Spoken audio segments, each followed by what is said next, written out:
잘들 계셨습니까? 예, 오늘 눈도 많이 오고 궂은 날씨에 이렇게 오시기가 쉽지 않았을 텐데 이렇게 일요법회 참가해 주셔서 감사합니다. 제가 뭐 정확히는 기억이 안 나는데 아마 제가 여기서 법문한 지가 한 거의 5년째 돼가는 것 같아요. 느낌상 그래요. 정확히는 잘 모르겠어요.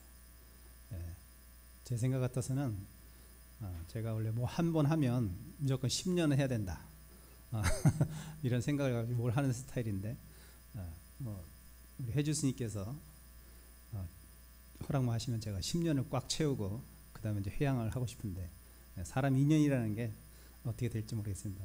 할 때까지는 하겠는데 어떤 사람이 무엇을 시작해서 10년을 하게 되면 그 사람의 어떤 인간됨과는 상관없이 그 자기가 하고 있는 그 분야에 대해서는 아마 상당한 남들이 알 수 없는 아주 미세한 경지까지 올라가서 분명히 그 일에 대해서는 성품은 둘째치고라도 그 일에 대해서는 아마 굉장히 좋은 경험을 가지고 후배라든지 그 일을 배우는 사람들한테 좋은 것들을 그 일을 하는 데 있어서 가장 효율적으로 그 일을 할 수 있는 마인드라든가 뭐 디테일한 기술이라든가 그런 것을 조언해 줄 수 있는 그 정도의 자격은 있을 거라고 생각을 합니다. 사회생활은 뭐 모르겠어요.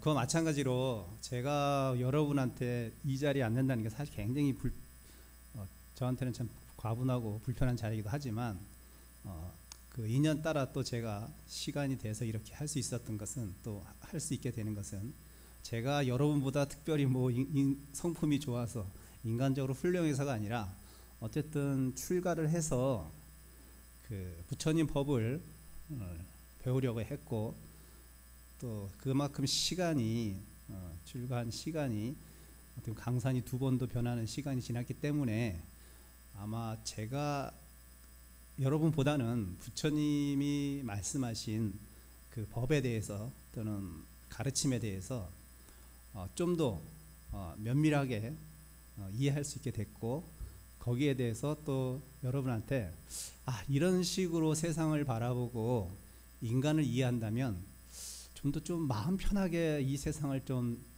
살아갈 수 있지 않을까라는 그러한 마음에서 거기에 포인트를 두고 저는 부처님이 말씀하신 제가 이해한 만큼 제가 아는 만큼 여러분한테 이제 전달해 드리려고 여태까지 지금도 노력하고 있지만 앞으로 또 그럴 것이고 그래서 그러한 저보다 연배가 많으시거나 적으시거나 상관없이 그런 관점에서 스님의 말씀 저뿐만 아니라 다른 스님의 말씀도 그렇게 들어준다면 그 사람과는 상관없이 물론 법이 그 사람과 같이 가면 가장 좋지만 가장 이상적이지만 때로는 그 사람의 행과 그 사람이 가르친 법이 때로는 여러분이 이해할 수 없을 만큼 또 약간 다른 길로 방향이 틀어져서 가는 경우도 있을 거라고 생각합니다. 그럴 때는 여러분들은 그 사람을 보는 것이 아니라 그 법을 보고 가면 되는 거예요. 그래서 저희가 초발심 자격문에도 있듯이 저희 스님들은 뭐 스님뿐만 아니라 어떤 선구자적으로 앞을 가는 사람 그 사람을 통해서 배움을 받고자 하는 사람들은 어떤 마음 자세로 그것을 바라봐야 되냐면 마치 횃불을 들고 어두운 밤을 가는 사람을 뒤에서 쫓아가는 사람들이 돼야 되는 거예요. 어두운 밤에 횃불을 들고 한 사람이 선두적으로 앞을 가고 있어. 그럼 여러분은 뒤를 쫓아가는 거야. 지금 그 어두운 진흙같이 어두운 밤에서 그 사람을 쫓아가는데 여러분은 그 사람이 들고 있는 횃불을 봐요? 아니면 그 사람을 봐요? 그 사람을 본다는 것은 어리석은 거죠. 횃불이 중요한 거예요. 근데 여러분들은 그 사람이 밉다고 그 사람이 내가 생각하는 스타일이 아니라고 또는 그 사람의 법 가르치는 게 나한테 마음에 들지 않는다고 또는 그 사람의 외모가 별로라고 여러 가지 이유로 인해서 그 횃불은 가장 정작 중요한 것은 그 법의 횃불인데 그 법은 보지 않고 오히려 그 사람의 부수적인 것을 가지고 그 횃불마저도 외면하면 여러분 어떻게 돼요? 아, 난 저 사람이 싫어서 저 횃불도 필요 없어. 나 딴 데로 갈래. 어떻게 됩니까? 그렇게 되면 여러분 어둠 속에서 헤매는 거예요. 길 잃은 나그네가 되는 거야. 헤매고 돌아다니는 거예요. 예. 근데 많은 분들이 그런 우를 범하고 있어요. 제가 보기에는. 예. 가장 여러분들이 명심해야 할 것은 부처님이 가르쳐준 법이에요. 법, 가르침. 거기서 여러분이 교훈을 획득하면 돼.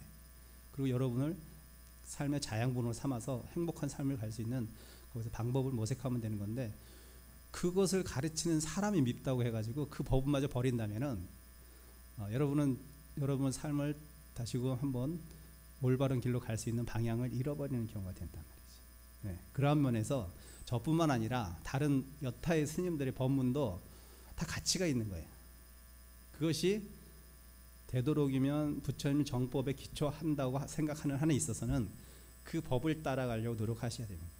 네, 그 외에 부수적인 것은 조금 그 법을 더 빛나게 할 수 있는 가치를 지닐 수 있는 행동이었으면 더 좋았을 텐데, 그렇지 못한 경우도 많이 있을 거예요. 앞으로 여러분 살아가면서 손가락질 할 수도 있고 하는데, 결국 그 법은 비난할 수가 없는 거죠. 그렇죠? 그 법은 비난할 수가 없는 거예요. 그 사람은 비난할 수 있어도 그 법은 비난할 수가 없어요. 그래서 그러한 마음에서 제가 무엇을 얘기를 해도 그것이 부처님 법의 기초에서 타당하다고 생각하시면 그것을 삶의 자양분으로 삼아서 올 한 해도 행복한 삶을 누렸으면 좋겠어요. 그런 의미에서 오늘은 제가 알고 있는, 제가 이해하고 있는, 이렇게 부처님 법을 이해하고 세상을 이해하면 여러분 참 행복하게 살 수 있겠다라는 그 법의 제가 비밀을 가르쳐 드릴 테니까 여러분, 제가 얘기한 게 아니라 부처님께서 하신 말씀을 제가 해석해서 이제 내놓을 테니까 여러분 그걸 들으시고 맞아, 그렇다고 이제 동의가 되시면 그렇게 삶을 살아가면 됩니다. 수행이라는 것이, 불교적인 수행이라고 하는 것이 여러 가지 의미로 해석 가능합니다. 각자가. 그렇지만 결국은 제가 생각하는 것은 뭐냐면요, 공부를 제대로 하려면 첫 번째, 좋은 것을 듣는 것도 물론 중요하지만 그 좋은 것을 들었으면 그 좋은 것을 가지고 자기 스스로를 납득시켜야 돼요. 자기 스스로를 납득시켜. 그게 무슨 말이에요? 납득이 돼야지만 내가 해야 될 의욕을 일으키거든요. 그것이 옳다고 생각해야지, 그것이 맞다고 생각해야지 내가 행동에, 생각의 변화를 일으켜서 행동으로 옮겨진단 말이죠. 근데 그것이 납득이 안 되면 여러분은 생활 속에서 그것을 같이 갈 수가 없어요. 그래서 결국은 내가 좋은 법을 들었으면 그 법에 대해서 스스로를 납득할 수 있는 과정을 거쳐야 됩니다. 그럼 그 납득할 수 있는 과정은 무엇일까? 그 납득할 수 있는 과정. 네. 이해가 됐어. 맞아, 저거 맞는 것 같아, 옳은 것 같다라고 생각하면은 그것을 가지고 한번 모든 상황을 그런 쪽으로 되돌리려고, 그러니까 내가 평소에는 되지도 않는 상황이지만 그 말이 맞는 것 같다고 생각이 들었으면 나를 납득시키기 위해서는 모든 상황에 따라, 모든 상황에 그 법을 적용시켜 보는 거예요. 내가 잘 안 되지만 그렇게 하라고 했으니, 또는 그렇게 생각하라고 했으니, 그렇게 행동하라고 했으니 한번 그러한 상황에 내가 들은 좋은 것을, 교훈을, 법을, 가르침을 적용시켜서 안 돼도 늘 그런 쪽으로 생각을 돌려서 하다 보면 내가 스스로 납득될 때가 있는 거예요. 그러면 이제 내가 완전히 수용이 되고 이제 삶 속에 녹아들어서 내 삶과 수행의 기초가 돼서 내가 행복한 삶을 살아나갈 수 있는 바탕이 되는 거죠. 그래서 오늘은 그러면 이제 그 바탕을 어떻게 삼아서 어떤 생각을 가지고 내가 비추어서 나갈 것인가 한번 스스로를 납득할 수 있는, 제가 재료를 던져주니까, 요리를 주는 것이 아니라 재료를 던져줄 테니까 그 재료를 가지고 스스로 한번 요리를 해가지고 자, 맛있는 요리를 만들어서 여러분이 맛있게 드셨으면 좋겠어요.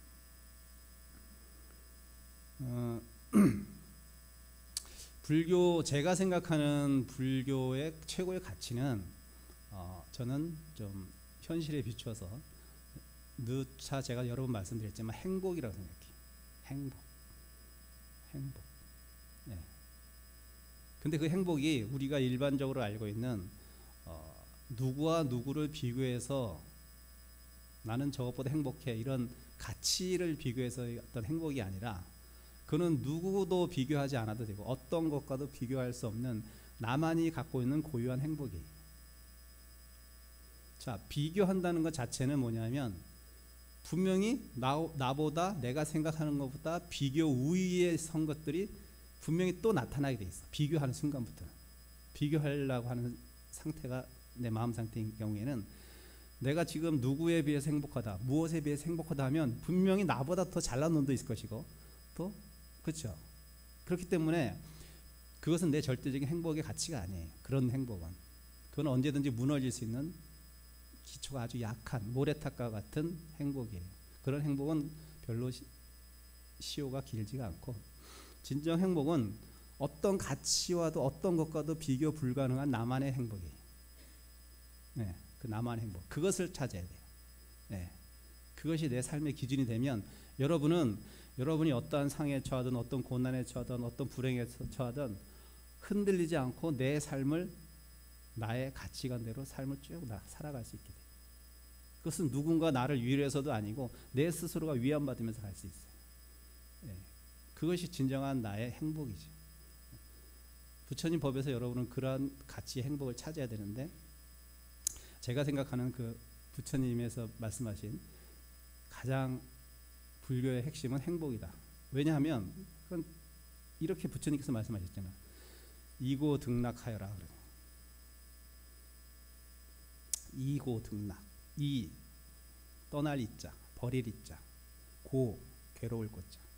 괴로움을 떠나서 등 얻을 득, 낙 즐거움을 찾아. 이 즐거움이 뭐 그냥 몸의 즐거움, 맛의 즐거움, 행복 그런 것이 아니라 아주 절대적인 가치의 행복, 즐거움을 말씀하시는 거예요. 고를 여의고 행복을 찾아라. 고를 여의고 낙을 얻어라. 이런 말씀. 불교의 가치가 고를 여의는 거예요. 근데 고는 뭐 얘기하면 또 한없이 길어지겠지만 각자의 또 고가 다르고, 각자가 느끼는 괴로움이 다 달라요. 누구는 자식이 있어서 불행하다고 하고, 누구는 자식이 없어서 불행하다고 하니 괴로움의 종류도 다 각자 달라.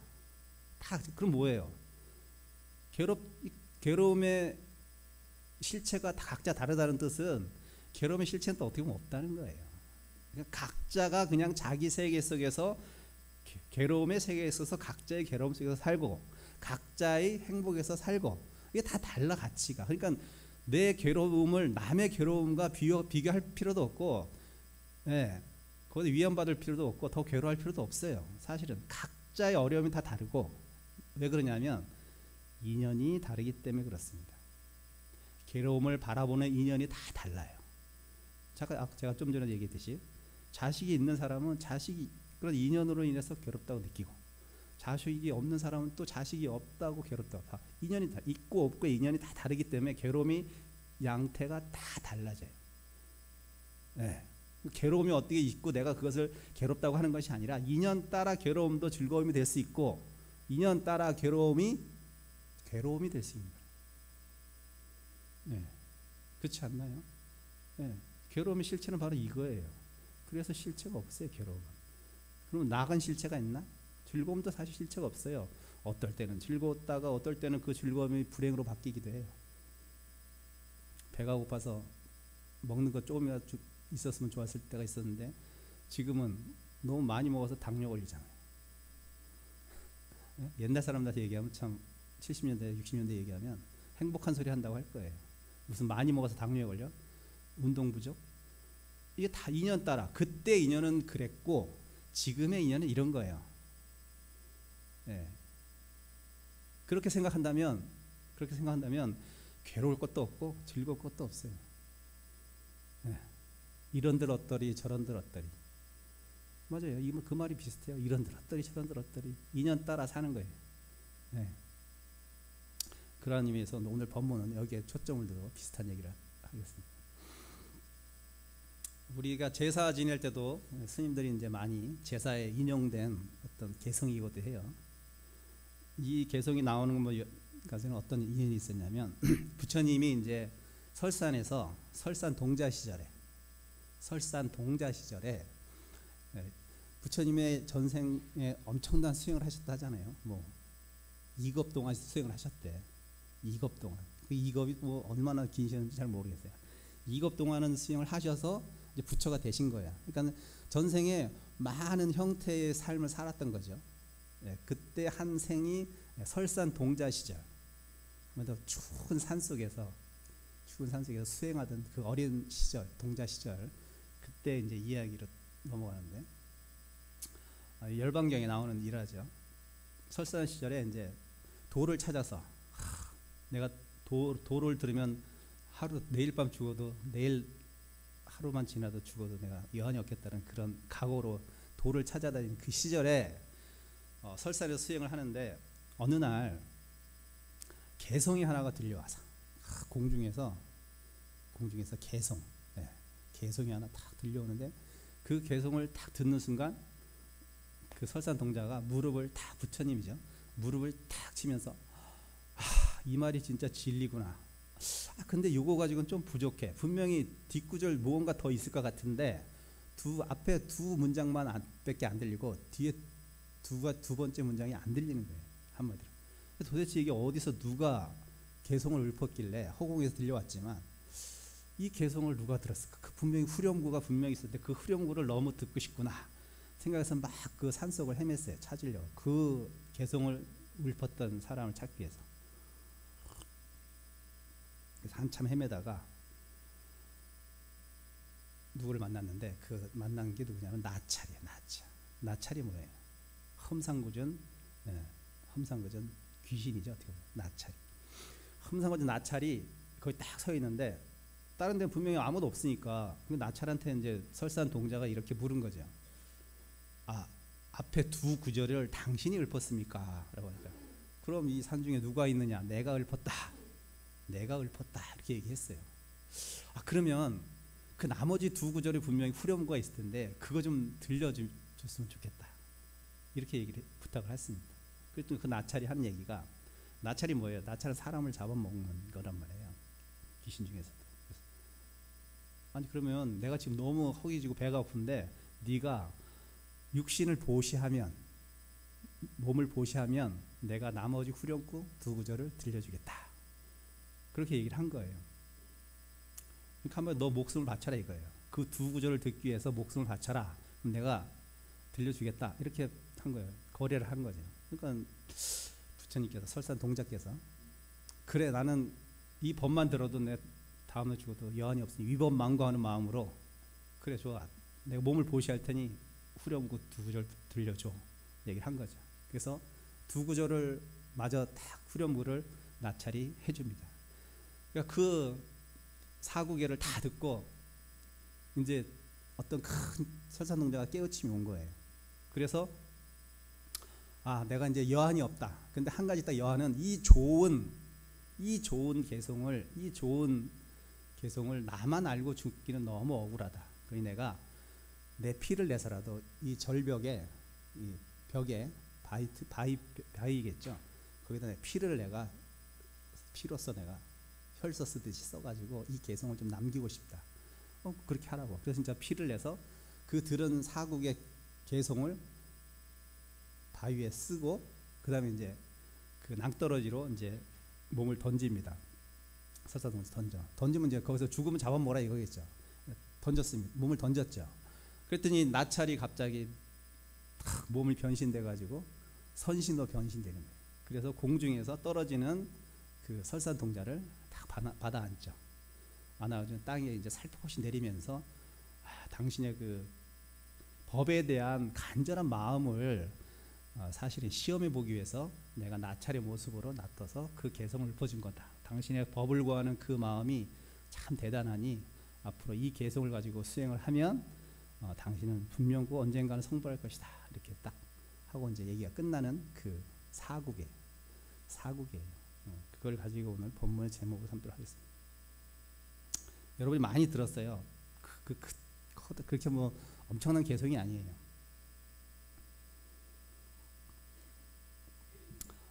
재행무상. 외우세요. 이거 4월밖에 안 돼. 재행무상. 모든 것은 항상함이 없으니. 여기서 재행인, 우리가 불교에서 재행이라고도 하고 또는 뭐 제법이라고도 해요. 불교에서 많이 쓰는 용어 중에 재행, 제법 이렇게 해요. 행자는 갈행자, 행자 있죠? 갈행자. 재행과 제법은 거의 비슷한 의미로 쓰여요. 근데 제법하면 약간 너무 불교적인 냄새가 많이 나죠. 그렇죠? 좀 이렇게 국한됐어요. 어떻게 이렇게 넓게 펼쳐지죠. 그래서 재행하면 제법보다는 이런 교훈적인 것보다는 모든 우리의 행위를 얘기해요. 모든 우리 어떻게 보면 제업이라. 행은 제업이에요. 행은 곧 업이에요. 행은 곧 업이라 불교에서.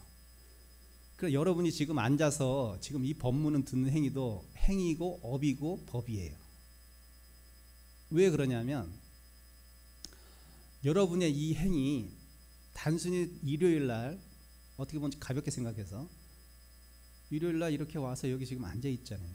이게 지금 여러분의 지금 행위면서 이 행위 나중에 업으로 굳어져요. 업으로 굳어진단 말이에요. 그러면 좋은 행을 하고 좋은 업을 지으라는 것은 그 작지만 그런 조그만 행과 업이 사실은 신구의 삼업이죠. 몸으로 짓고 입으로 짓고 뜻으로 짓는, 이게 다잖아요. 우리가 하는 모든 것이. 이러한 것들이 결국은 나중에는 나비가 날개짓을 해서 그 바람이 유혹에서는 태풍이 불듯이 인과관계가 전혀 없는 것 같지만 결국은 그 작은 날개짓이 태풍을 일으키듯이 여러분의 작은 그 신구의 삼업이 행위, 재행위 또는 재업이 나중에 큰 업으로 형성되어 버린다. 그만큼 중요하다는 거예요. 모든 것을 다 함중. 재행이라는 것은 그런 의미예요. 재행은 좀 알겠죠? 재행무상. 무상은 항상함이 없다. 모든 것은 항상함이 없다. 항상함이 없다. 맞죠? 변하지 않는 것은 없다는 얘기예요. 변하지 않는 것은 없다. 모든 것은 변한다는 뜻이에요. 모든 것은 변한다. 자, 그 다음 개성은 시생멸. 이게 조금 이제 해석이 필요한데 시생멸법이라고. 시생멸법 이렇게 하죠. 다 쫓아가세요. 시생멸법. 이것은 생멸의 법이니라. 이것은 생멸의 법이, 따라하세요. 이것은 생멸의 법이니라. 자, 다시 해석하면 제가 할 거예요. 모든 것은 항상함이 없으니 이것이 생멸의 법이니라. 이건 안 따라도 돼요. 모든 것은 항상함이 없으니 이것이 생멸의 법이니라. 여러분이 하는 모든 것은 한마디로 생멸법이라는 거야. 생멸법이 뭐야? 나고 없어지는 법, 나고 죽는 법. 이게 도대체 무슨 말이야? 모든 것은 항상함이 없으니 그 항상함이 없는 것은 생멸법이니라. 자, 여러분은 왜 죽습니까? 여러분 왜 죽어요? 아파서 죽어요? 암으로 죽어요? 늙어서 죽어요? 왜 죽어요 도대체? 왜 돌아가십니까 여러분? 근원적으로 왜 죽는 거야 도대체 여러분? 태어났잖아. 태어났으니까 죽는 거예요. 그게 생멸법이라. 여러분이 생하지 않았으면 멸하지 않아. 여러분이 생했기 때문에 멸하는 거예요. 그러니까 무상한 거야. 항상함이 없잖아요. 태어났으면 쭉 가야지. 그럼 생멸이 없는 거잖아. 근데 태어나면 반드시 멸하게 돼 있어. 자, 그럼 반대로 해석해서 여러분 태어났으니까 죽는 거 당연하다. 애초로 할 거 하나도 없다. 왜? 태어났으니까. 그러니까 내가 생멸법을 정확히 아는 사람은, 체득된 사람은 개념적으로가 아니라 체험적으로 아는 사람은, 공부를 열심히 해서 이제 완전히 익힌 사람은, 그래 당연해, 이 몸뚱아리 육신 태어났으니 당연히 멸하는 거야. 네. 그 멸하는 걸 내가 안 멸하겠다고 막 안타까워하고 괴로워하고 슬퍼하고 그럴까요? 그런 사람이 아니란 말이에요. 여러분의 모든 것은, 중생의 몸을 타고난 여러분의 모든 몸과 뜻과 입과 생각은 다 생멸법이에요. 변하지 않는 것이 아무것도 없어요. 네. 그러니까 여러분이 죽는 것은 태어났기 때문이다. 그래서 어느 스님이 나 비문에 이렇게 써줘라. 뭐라 썼어요? 이 멍청한 것아, 내가 그렇게 너 죽을 줄 알았다. 너 죽을 줄 알았다. 내가 태어나지 말았어야지. 그렇게 썼다 그래요. 이게 그냥 말이 우스갯소리가 아니라니까. 엄청난 법에 함의가 있는 거라, 가르침에. 보통 그렇게 생각 안 하죠. 이 몸뚱이 어떻게든 건사해서 막 10년, 20년 더 살려고 막 그러잖아요. 아니, 물론 건강하게 오래 사는 건 상관없어요. 그것마저 뭐라고 탓하는 것이 아니야. 삶에 건강하게 산다는 건 좋아요. 근데 너무 집착해가지고, 건강에 너무 집착해가지고 건강 염려증 환자가 되면 안 돼. 예. 살아있는 동안은요, 이 몸뚱아리 갖고 태어났으니 잘 이끌고 가야 돼요. 그럼 그렇게 하는 건 상관없는데, 왜 남들은 걸리지도 않는 내가 왜 암이 걸려, 내가 왜 그래, 이렇게 생각하지 말라는 거예요. 이렇게 생각하지 말라는 거예요. 스님도 마찬가지. 여기서 장담할 사람 어디 있어? 아무도 없어요. 병에 대해서는 어떻게 올지 몰라. 그 대신 평소에 이 병을 좀 오지 않게 예방하기 위해서 섭생 좀 조심하고, 규칙적으로 좀 살고 좋은 생각을 하고, 이게 여러분 태어난 자들이 할 수 있는 것들이에요. 그 나머지는 인연에 맡겨버려야 돼. 그 나머지는 어떻게 할 수가 없어요. 우리의 능력 밖이라. 근데 그 능력 밖의 일을 내가 그걸 가지려고 애쓰는 그 자체가 마음 공부가 하나도 안 된 사람들이 할 수 있는 행위밖에 안 되는 거죠. 근데 여러분은 이런 얘기들을 많이 들었잖아요. 들었으면 그렇게 생각하려고 삶 속에서 그런 쪽으로 방향을 늘 생각하고 있어야 되는 거예요. 그러면 내가 남들보다 아예 괴로움이 사라질 수는 없겠지. 부처가 아니니 덜 괴롭게 되고 덜 슬퍼하게 되고 덜 나락으로 떨어지고 덜 실망하고 덜 우울증에 빠지지 않게 되는 거란 말이죠. 현실적으로도. 자, 그 다음에 생멸멸이에요. 재행무상 시 생멸법.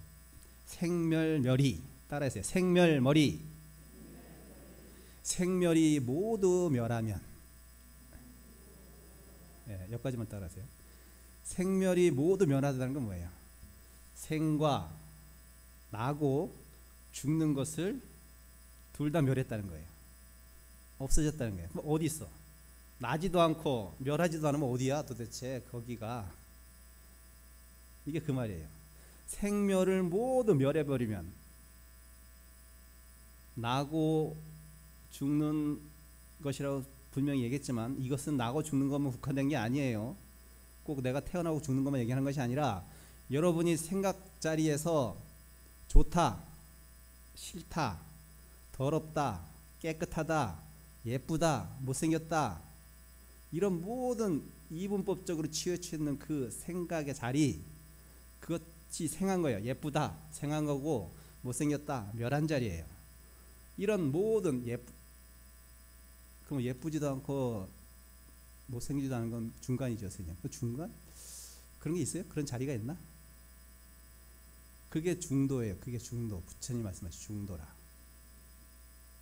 어디의 가운데가 아니고 더럽지도 않고 깨끗하지도 않은 그 자리, 예쁘지도 않고 못생기지도 않은 그 자리, 나지도 않고 멸하지 않는 그 자리, 그걸 얘기하는 거예요. 그 자리가 도대체 어떤 자리일까? 근데 여러분 좋은 거 보면은 마음이 확 가죠. 예쁜 거 보면 마음이 확 쏠리죠. 명품 보면 마음이 확 가죠. 길거리 백 보면 아무 생각이 일어나지 않는데 벌써 무언가 욕망이라는 것이 딱 생겼어요. 여러분 욕망이 생하는 순간 여러분 그 다음은 괴로움밖에 없는 거야. 왜? 욕망은 충족이 안 되니까. 그러면 욕망이 아주 없어지는 게 맞는 거야? 그럼 없는 거야? 아주 멸하면 그냥 근데 여러분의 욕망이라는 것이 이 중생의 몸뚱아리를 지니고 있으면서 이 중생으로 사는 이 시간 동안 멸해질 수가 없어. 이게 다 없어져야지 멸되는 안 된단 말이에요. 그러면 불교에서는 그럼 죽은 다음에 행복을 찾아야 된다? 아니야. 그건 절대로 아니에요. 그건 절대로 아니에요. 여기서 찾아야 되는데, 그러면 내가 현상적으로 몸뚱아리는 없앨 수 없으니 분명히 생도 하지 말고 멸도 하지 말아니 도대체 어느 자리인가? 좋아하지도 말고 싫어하지도 말라고 하고 더럽지도 말고 깨끗하지도 않다고 하는 그 자리가 도대체 이 살면서 있냐 이거예요. 살아가는 우리 현상계 속에서 어느 곳이냐 이거예요. 그걸 찾는 게 여러분의 공부라. 그게 수행이에요. 그 자리를 가면 여러분 어떻게 된다? 감정이 욕망이 생하지도 않았기 때문에 욕망이 멸할 것도 없어요. 그냥 있는 그대로 인연 따라 가면 되는 거예요. 근데 우리는 욕망이 일어나. 좋은 걸 보면 욕망이 좋은 욕망이든 나쁜 불순한 욕망이든 욕망이 일어나요. 그 욕망이 일어나는 순간 욕망은 생멸법 모든 거 여기 있잖아. 시생멸법이다 그랬잖아. 무언가 생기는 것은 무언가 다 멸하게 돼 있고, 예. 어렸을 때는 뜨거운 물이 싫었잖아요. 뜨거운 물이 싫다는 욕망까지는 아니지만 욕구, 뭐 느낌이겠죠. 그런 느낌이 있었어요. 생했어. 근데 너무 뜨거우니까 싫어. 근데 여러분 나이 드시고 나서 목욕탕 들어가면 그 뜨거움이 좋잖아요. 변화. 모든 생하고 멸하는 그 생멸법은 다 변화 과정에 다 있는 거니까 그걸 여러분이 정확히 이해한다면 여러분의 슬프다는 그 감정, 싫다는 감정, 좋다는 감정, 예쁘다는 감정, 모든 어떤 종류의 감정이든 느낌이든 생각이든 다 변하는 거야. 그러니 지금 분명히 내가 그 생각 속에서 빠져서 내가 상황이 절대적으로 행복하지 않다고 생각하는 그 느낌과 그 감정과 그 생각도 결국은 어떤 인연이 바뀌면 다시 분명히 바뀔 텐데 왜 그렇게 괴로워하고 슬퍼하냐 말이야. 현재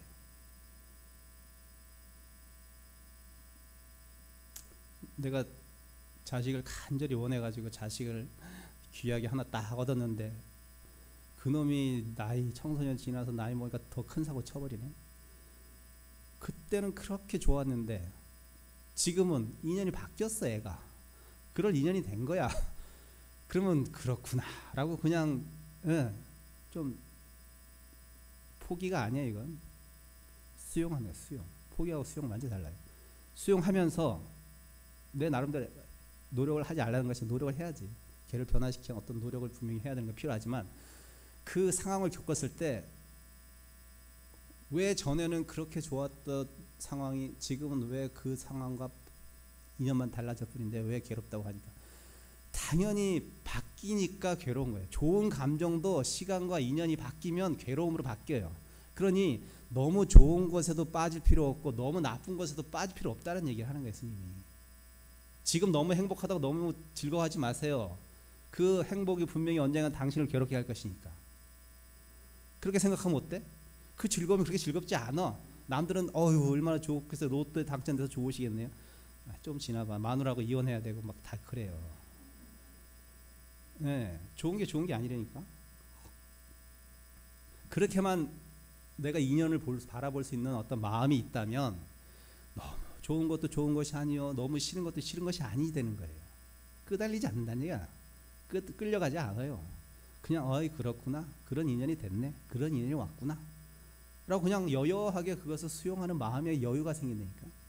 그러면 내가 로또에 당첨돼도 내 생활은 크게 변화가 없는 거야. 그런 사람은 그냥 쭉 가는 거야. 여태까지 내가 살아온 방식대로 내 철학대로 살아가는 거야 그냥. 근데 보통 사람은 그렇지 힘이 없어요. 그냥 확 넘어가고 확 엎어지고 막 그래요.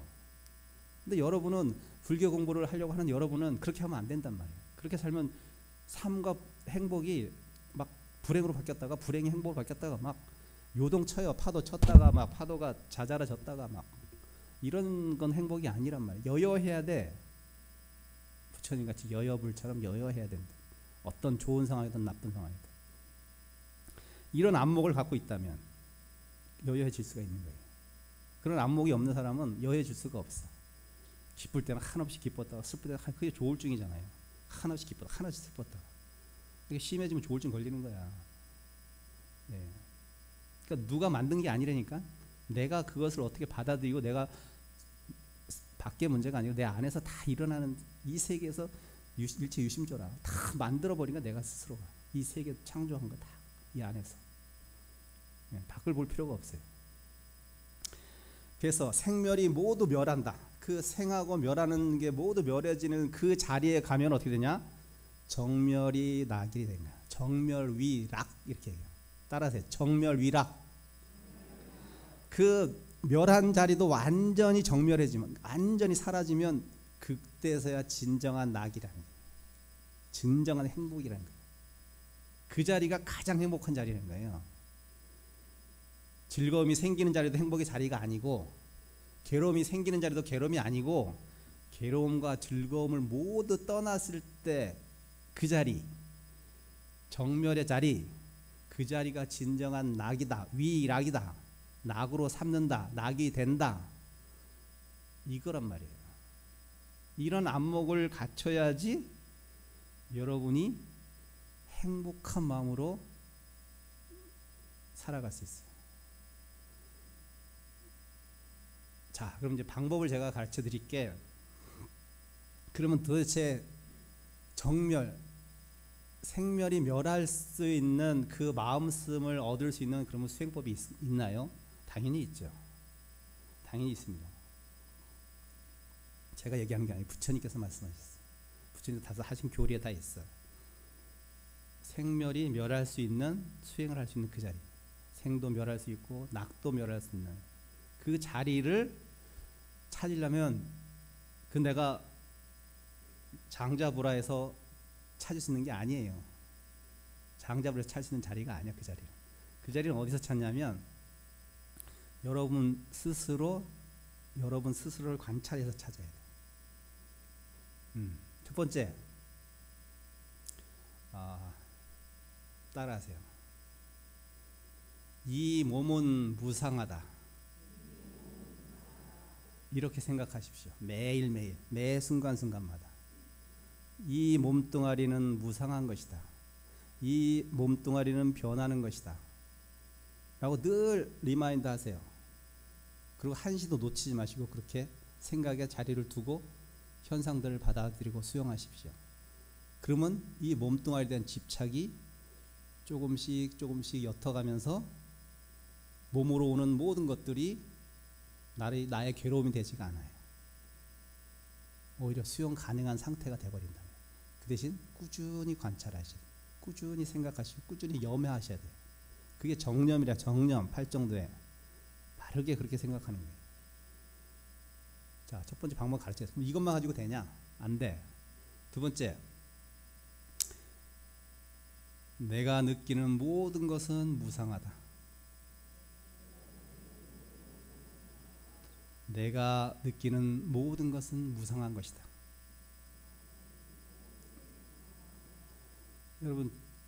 여러분이 좋아하는 느낌 있을 거 아니에요? 느낌.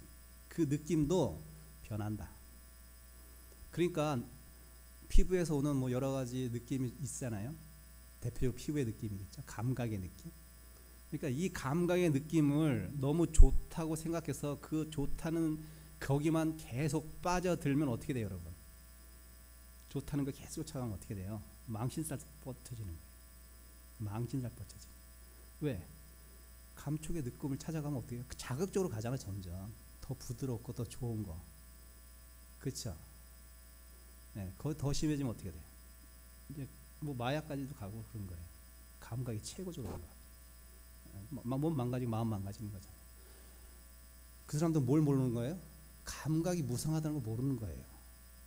감각이 무상하다, 느낌이 무상하다는 걸 아는 사람은 아무리 좋은 느낌이 온들, 지금은 이 좋은 느낌으로 내가 받아들이는 인연 때가 돼서 이렇게 느끼는 거지, 이 느낌도, 이 좋다는 느낌도 결국은 나중에 싫다는 느낌으로 바뀔 것이야 라고 생각하면 내가 그 느낌에 집착하지 않아요. 크게 좋은 느낌 받을 수 있어. 그렇지만 집착을 하진 않아요.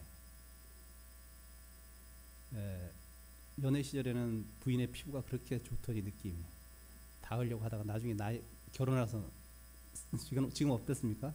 같이 한 방에 주무십니까? 좀 많이 들었어요. 지금 각방 쓰는데 10년째. 애까지 낳아놓고 뭐야 그 도대체.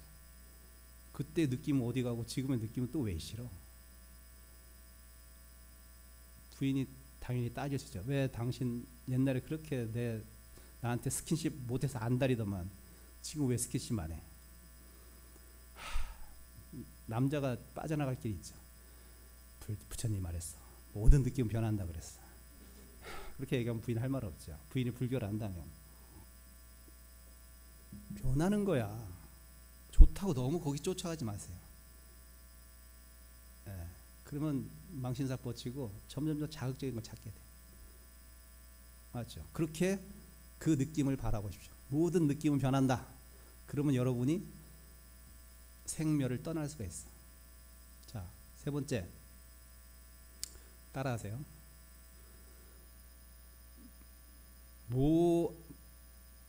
모든 마음은 마음에서 일어나는 모든 생각은 무상하다. 마음에서 일어나는 모든 생각은 무상하다. 느낌도 느끼지만 여러분 느낌을 통해서 어떤 생각을 일으키잖아요. 그렇죠? 여러분이 생각하는 그 생각의 자리도 사실은 그 생각이라고 하는 것이 인식이라고 하는 것이 변하는 거야. 절대 변하지 않는 생각이 부처님 법배는 제가 보기엔 없어요. 그러니까 극자가 세월이 흘러서 나이 먹고 뭔 인연이 바뀌어버리니까 극우러오고 그 사람이 생각이 자리가 늘 똑같다고 변하지 않는다고 하면 실체가 있다고 하면 늘 그 생각은 나이가 적거나 많거나 늘 똑같아야 되는데 변하지 않아 생각도. 그러니 여러분이 지금 이것이 절대로 옳다라고 생각하는 생각들이 각자 다 있어요. 나름대로 개인마다. 거기 너무 고집하지 마세요. 그럼 어떻게 된다? 라떼는 말이야 이렇게 되는 사람이 되는 거예요. 라떼는 말이야. 그리고 어떻게 된다? 소통 단절이 와요. 그래서 애들이 나하고 얘기 안 하려고 그래.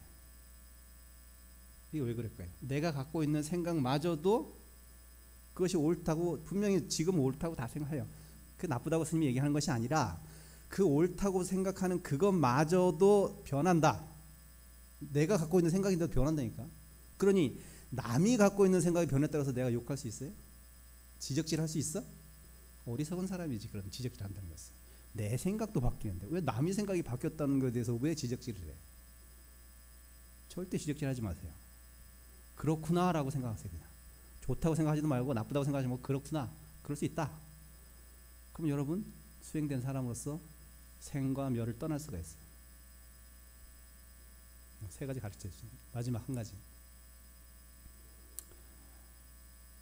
내가 갖고 있는 비슷한 얘기지만 따라하세요. 내가 갖고 있는 전통적인 것이라는 것도 변한다. 예를 들까요? 오늘 자세히 제가 하고 싶은 얘기는 이제 최고의 제사는 수행이라고 제가 오늘 수행 그걸 얘기를 했는데 뭐 예를 들면 제사도 마찬가지. 제사는 옛날 같으면 뭐 당연히 저도 아버님이 일찍 돌아가셔서 어렸을 때부터 제사를 제가 지낸 건 아니지만 차려놔서 많이 절을 해보고 해봐야죠. 저 어렸을 때 그걸 보았기 때문에 당연히 옛날 어른들이 돌아가시면 제사 지내는 게 당연하고 뭐 이런 생각을 늘 그 주입해서가 아니라 문화 속에서 익혀온 거예요. 익혀온 거야. 그리고 당연히 저는 제사는 당연히 물려받아야 되고 당연히 제사는 내가 해야 되고 장남이라면 뭐 그렇게 여자는 안 되고 뭐 이런 거 있잖아요. 제가 제사 지낼 때는 여자든 엄마하고 누나는 방에 들어오지도 못했어요. 지금 만약에 그렇게 얘기했다면 몰매 맞을 거야. 같이 요즘 다 절하잖아요. 그럼 옛날에는 맞고 지금 틀린 거야? 그 전통이라는 생각이? 아니잖아요. 인연이 달라졌잖아. 인연이 달라진 거예요. 그러니까 우리가 여러분이 갖고 있는 그 전통이라는 그것도 젊은 사람들이 보기에는 그 사람들 인연이 바뀐 사람들이잖아요. 당연히 안 해도 되는 거야. 안 할 수 있는 거야. 근데 나는 꼭 제사는 장남이 모셔야 되고 절대 차남한테 가지도 못한다. 이런 게 어디 있어? 여러분 시대는 그게 맞고 그때는 맞고 지금 틀린 거예요. 네. 원래 맞고 지금도 맞아야 되는 것이 아니라 그때는 맞고 지금은 틀린 거예요. 이렇게 여러분이 사고할 수 있다면, 이렇게 여러분이 수용할 수 있고 받아들일 수 있다면 여러분의 삶은 보다 편안해집니다. 편안해지는 게 행복이지 않아? 뭐 딴 게 뭐 있어요? 편안한 게 행복이지. 네. 충족이고 만족이고 행복이에요. 그러니까는 외부적인 모든 것은 내 몸뚱아리에서부터 비롯해서 외부적인 모든 것은 결국은 이 안에서 다 일어나고 만족하고 불만족한 것이 다 이 안에 있다는 거예요. 이것을 잘 컨트롤하면 여러분은 이 안에서 행복해질 수 있고 이 안에서 불행해질 수 있는 거죠. 결국 밖에서 행복하고 밖에서 불행한 게 아니라니까. 이렇게 세상을 바라볼 수 있다면, 생멸하는 그 마음의 자리를 떠날 수만 있다면 여러분이 그 자리가 극락이라. 위락이라고 했죠. 낙이 뭐 극락이에요. 극락. 거기가 극락이지 딴 데 극락이 있는 게 아니라니까요. 여러분이 올해뿐만 아니라 앞으로도 이러한 마음 자세로 몸을 다스리고 몸을 제대로 보고 느낌을 제대로 보고 무상하다는 것을 보고 마음이 무상하다는 것을 보고 여러분이 갖고 있는 전통적인 생각이라는 것도 다 무상하다고 생각하면 여러분은 그때부터 아이고 저분은 부처님 가운데 토막이네 이런 소리 듣고 잘 살 수 있어요. 네, 이런 소리 듣고 살 수 있고 뭐 그런 소리를 들어서 내가 위안받는 것이 아니라 내 스스로가 부처님 가운데 토막처럼 딱 해서 전혀 뭐 상관없이 법과도 상관없고 비법과도 상관없고 지켜도 그만 안 지켜도 그만 나는 그냥 내 길을 가는 거라. 그러면 여러분 스스로가 그 자리에 행복이에요.